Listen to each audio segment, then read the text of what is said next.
Oleh karena itu, Dewan Pendidikan ini kita harapkan mampu memberikan pendidikan tentang karakter ke Yogyakarta, sehingga orang mengatakan pendidikan ke Yogyakarta.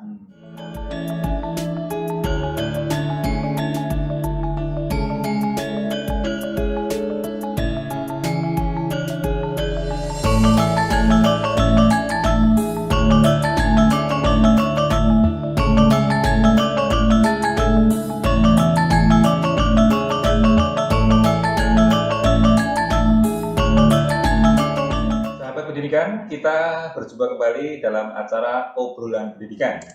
Mudah-mudahan perbincangan kami sebelumnya bisa bermanfaat bagi sahabat pendidikan. Dan kali ini kami akan menghadirkan seorang narasumber yang luar biasa, yang tentunya di jagat pendidikan, di jagat kesenimanan maupun juga seni budaya di Yogyakarta sudah tidak asing lagi. Beliau juga sebagai Ketua 2 dari Dewan Pendidikan Kota Yogyakarta. Hadir pada kesempatan kali ini adalah Bapak Dr. Hadjar Pamadi MA Horns. Sugeng Pak, sehat Pak Hadjar? Sehat, alhamdulillah. Alhamdulillah. Pak Akhir. Aktivitas makin padatnya. Oh iya, akhir-akhir ini banyak pesanan, tapi bukan tinggi, bukan ayon. Jadi istilahnya tua-tua keladi ya Pak ya. Semakin tua semakin menjadi dan menginspirasi. Alhamdulillah. Menginspirasi, kemudian menaburkan benih-benih pendidikan dan karakter dan kesenian dan budaya kepada generasi muda ya Pak ya. Betul Pak. Dosen masih tetap? Kebetulan masih jadi dosen di UNY. Mengkurasi karya seni rupa juga terus ya Pak ya? Baru saja pameran kuratorial, pameran para maestro di Yogyakarta di Taman Siswa. Iya, betul. Kalau Romo Hadjar juga Romo, apa istilahnya langsung terjun untuk membimbing adik-adik mahasiswa dalam melukis sekarang sudah enggak ya? Sudah diserahkan kepada yang muda-muda saja. Ya? Saya yang teori. Yang tua itu sudah kesel yang teori. Padahal banyak energinya. Gitu loh. Teori padahal malah banyak energinya dong. Iya, betul. Harus apa itu harus mengisi isian wawasan dan selalu belajar gitu. Lurus ya, betul Pak Ade. Romo Hadjar Pamadi, pada kesempatan kali ini kita akan membincang tentang tugas Dewan. Tugas Dewan Pendidikan gitu ya, bukan Dewan dalam arti Dewan Perwakilan Rakyat, baik daerah maupun provinsi maupun DPR RI, tapi tugas Dewan Pendidikan. Nah, yang saya bisa telusur di Google itu kan tugas Dewan Pendidikan itu menghimpun, menganalisis, memberikan rekomendasi kepada wali kota, bupati. Kalau itu di tingkat kota dan tingkat kabupaten, itu kepada bupati dan kepada wali kota. Kalau tingkat provinsi kepada gubernur, tingkat nasional kepada menteri. Jadi Dewan Pendidikan sampai nasional aja Pak ya? Iya, jadi posisinya di luar kedinasan. Iya. Dan juga menghimpun keluhan, saran, kritik dan aspirasi warga masyarakat kaitannya dengan pendidikan. Lurus, iya betul. Nah ini Pak, sebenarnya kita bicara Jogja aja Pak.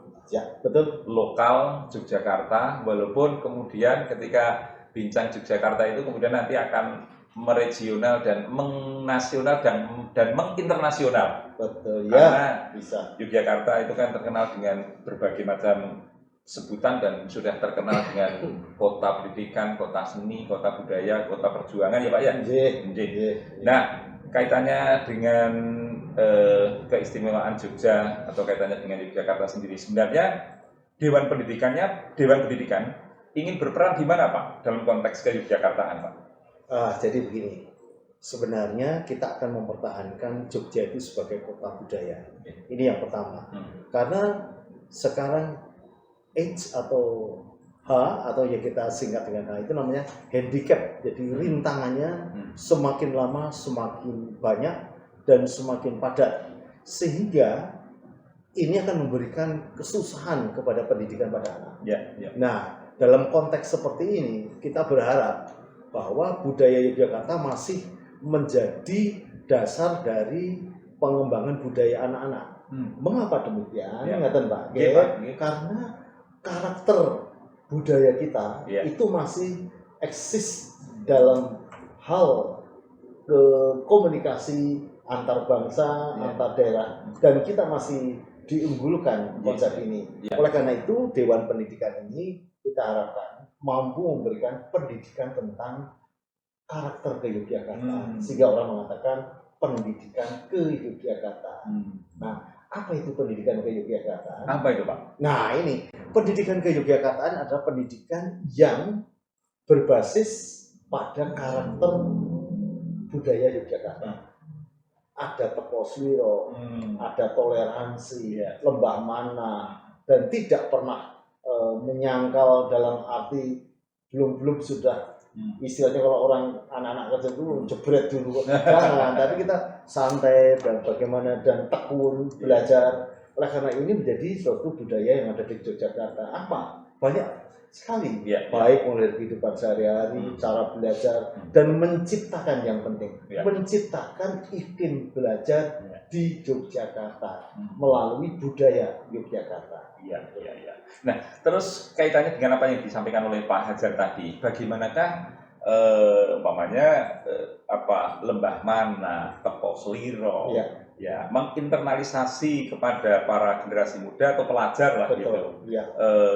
Tentang ajaran-ajaran demikian, itu bagaimana caranya? Pertama itu. Yang kedua kemudian bagaimana apakah saat ini sudah banyak satuan pendidikan yang melakukan hal itu, Pak? Mensosialisasikan itu atau mengajarkan itu kepada para peserta didik? Iya. Jadi pertama kali di Jogja. Jadi pertama kali begini Pak Akil. Kita ciptakan budaya belajar. Budaya belajar, budaya sekolah. Budaya belajar itu adalah disiplin belajar. Budaya sekolah adalah kalau kita di sekolah, kita menciptakan iklim belajar berbasis budaya. Sehingga seorang guru itu juga membawa pendekatan fungsional kepada anak-anak, bagaimana supaya anak-anak itu tetap menghargai antar orang, teposliro. Itulah salah satu ciri khas dari budaya Yogyakarta. Tekun, tetap konsentrasi penuh. Nah ini yang penting. Dan juga dia tidak pernah ngeyel dalam arti negatif. Tapi kalau ngeyel dalam arti nun sewu, pertanyaan kritis lah ya. Nah itu beda. Kritis itu beda. Nah ini, budaya keyogyakartaan bisa dilakukan melalui satu tadi budaya sekolah dan budaya belajar. Yang kedua melalui pembelajaran khusus pendidikan budi pekerti yang sudah dikaitkan dengan pelajaran Pancasila. Kemudian kan sudah ada kan Kemudian yang ketiga adalah melalui suatu apresiasi khusus, yaitu kalau di Kota Jogja sudah sering dilakukan dengan kunjungan ke museum, jadi wajib kunjung museum BKM. Jadi sudah dilakukan dan kemudian masa pengenalan lingkungan sekolah itu bisa kita lakukan dengan pendekatan budaya Yogyakarta. Budaya Yogyakarta itu ada 3 Pak. Yang pertama itu adalah nilai tentang kejuangan Yogyakarta, tentang budaya Yogyakarta. Yang kedua sistem atau Pranata sistem yang ada di Yogyakarta. Ini perlu dikenalkan. Mengapa orang kok seperti itu? Contohnya apa? Nah, contohnya karena saya itu contoh konkret. Nah, ini saya punya mahasiswa. Mahasiswa tersebut dilalak bahasa itu kebetulan lama enggak punya orang luar enggak dapat kiriman uang. Nah, sebelahnya itu ada jual gudeg.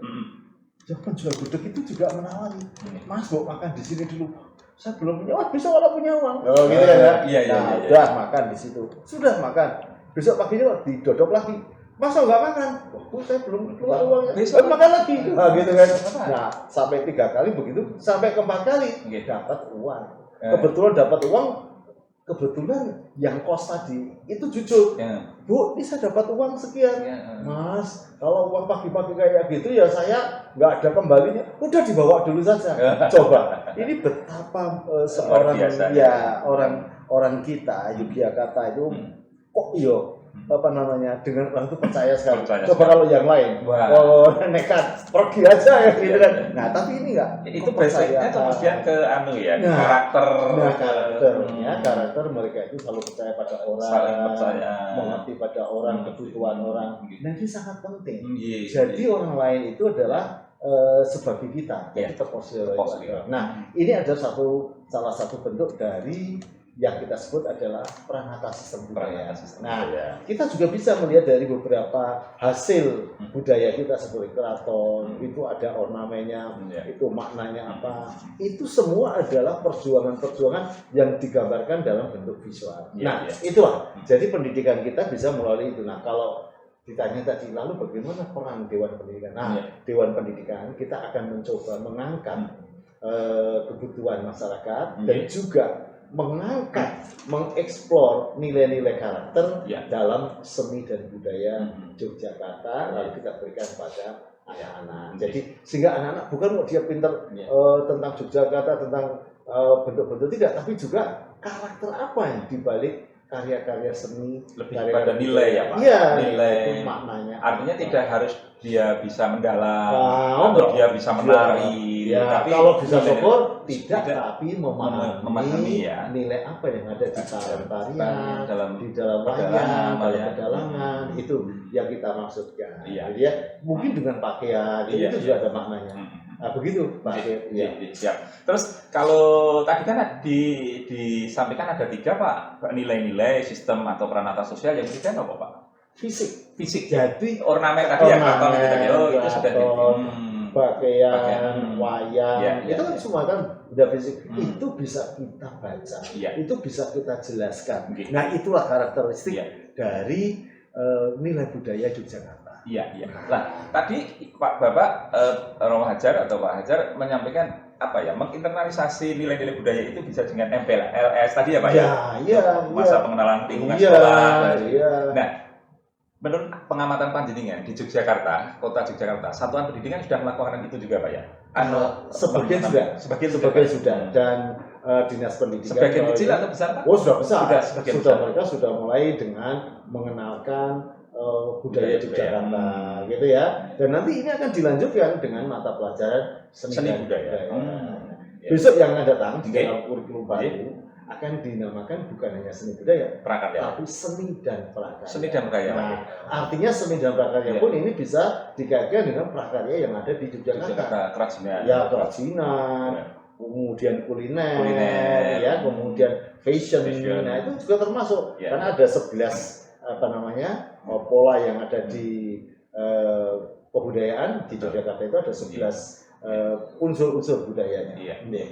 Nah, terus ketika kemudian nilai-nilai tadi sudah dicoba untuk disosialisasikan, kemudian untuk disampaikan kepada siswa atau peserta didik, namun di lapangan tampaknya masih ada kejahatan jalanan yang itu kemudian ada yang itu masih SMP, itu selalu saja pada posisi itu dikaitkan dengan anak-anak pelajar. Ini gimana Pak? Padahal sudah ada nilai Kertosliro, Lembah Mana, sopan santun, menghargai tadi.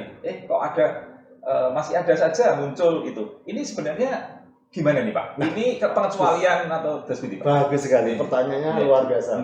Betul. Jadi anak-anak ini hanya diberi suatu ketika hanya menerima apa saja. Buat coba secara gantian anak-anak yang berekspresi untuk bisa gantian butuhmu apa. Nah, yang belum ada saat ini adalah berekspresi melalui budaya. Oleh karena itu kita perlu adanya ruang-ruang publik yang bisa menampung ekspresi anak-anak, ekspresi budaya, sehingga mereka punya kegiatan yang positif, yaitu berekspresi lewat karya seni, lewat olahraga, lewat prakarya, penciptaan bentuk-bentuk yang bagus, karya-karya terapan harian, baik fashion, baik makanan. Sekarang anak-anak sudah pada senang loh ya.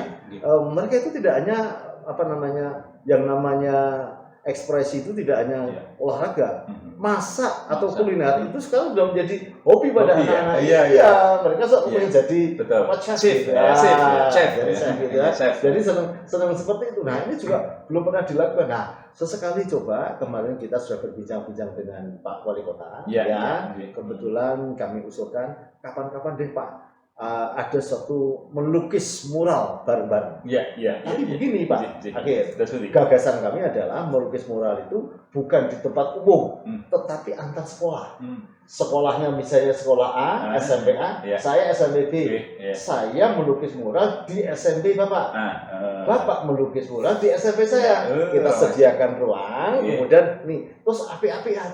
Nah, jadi saya serius ke sana, ini serius ke sini, dan paling tidak mereka akan tahu kamu butuh apa toh melukis ini. Kamu apa toh? Inilah salah satu cara untuk mendekatkan anak-anak untuk berekspresi dan bergaul. Karena apa Pak? Karena selama pandemi ini mereka tidak pernah bergaul.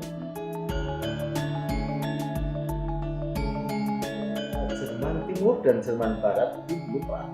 dulu ya Pak Ya, ya. tahu, Sebelum tembok Berlin Sebelum- dirobohkan ya. Nah, siapa yang mengerobohkan? Itu para seniman yang melukis mural.